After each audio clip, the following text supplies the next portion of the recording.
माता पिता खुश नहीं थे।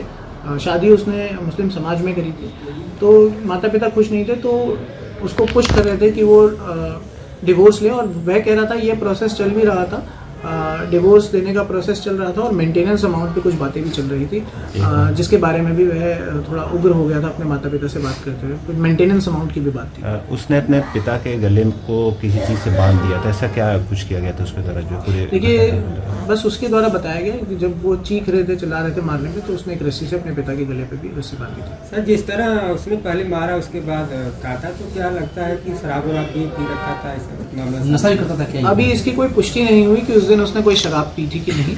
इसकी किसी तरह से पुष्टि नहीं हो सकती, क्योंकि 8 तारीख की ये घटना है और 15 तारीख को हमने उसे हिरासत में लिया है। उसके द्वारा ऐसा नहीं बताया गया कि उसने कुछ नशा कर रखा था।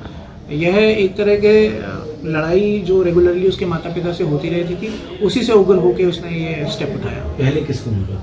पहले अपनी माता को मारा, और बट्टे से भी पहले अपनी माता के सर पे मारा था, और बॉडी को काटने में भी पहले अपनी माता की बॉडी को। उसके साथ कोई और सहयोगी भी था क्या?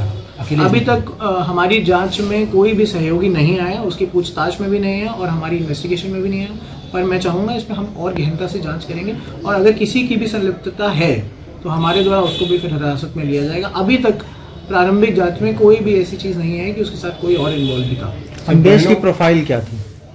अम्बेश जो था वह एक क्वालिटी इंजीनियर का काम करता था कोलकाता में, उसके द्वारा बताया गया। 25,000 CTC थी, तो बताया गया कि वह वो काम करता था। उसके साथ ही उसकी धर्मपत्नी भी ब्यूटी पार्लर में काम करती थी, तो इसी से वो अपनी रोज़ाना की ज़िंदगी चलाता था। जहाँ से डेड बॉडी फेंका वहाँ से चंद कदमों की दूरी पुलिस बूथ अभी नया बना हो, क्या पुलिस ड्यूटी नहीं थी क्या? देखिए, जब फेंका गया तो सुबह 5 बजे थे, 4 से 5 बजे। इसके बारे में मैं देखूंगा उससे कितनी दूरी पे पुलिस बूथ था, और पुलिस बूथ पे उस दिन कोई था कि नहीं था, इससे देखा जाएगा। उसने छुपके से जाके, किसी ने भी उसको नहीं देखा, उसने छुपके से बॉडी फेंकी थी वहाँ पे, जब कोई भी वहाँ पे नहीं था मौजूद। ये पूरा आइडिया कैसे सामने आया है? जो इस पे काम किया जा रहा है। उस दिन का CCTV फुटेज को खंगाला जा रहा है, खंगाला जाएगा, जहाँ उसकी गाड़ी की मूवमेंट देखी जाए, क्योंकि उसकी गाड़ी की मूवमेंट जिस पाथ से गई है वो तो क्लियर हो रहा है। उसके घर से बिलाव घाट जो पड़ रहा है वो रास्ते पे CCTV कैमरास खंगाले जाएंगे। क्या कहीं पूछताछ में ये आया कि इस तरह के आइडियाज उसको कहाँ से आए कि शव को किस तरह से ठिकाने लगाना है, कैसे बॉडी पार्ट्स को काटना है, ये सारी चीजें? नहीं, अभी तो ऐसा कुछ नहीं था क्रिमिनल कि उसने ओरिएंटेड सर्च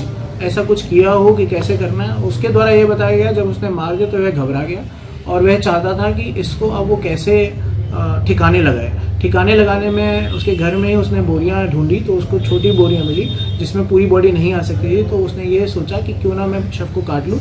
उसको आरी भी नीचे से ही मिल गई उसके घर में। उसके बेसमेंट में ही कुछ कंस्ट्रक्शन मटेरियल और उसका सामान रखा हुआ था, तो वहीं से उसने आरी और बोरियां ली, और वहीं से उसने अपने कार्य कारित किया है।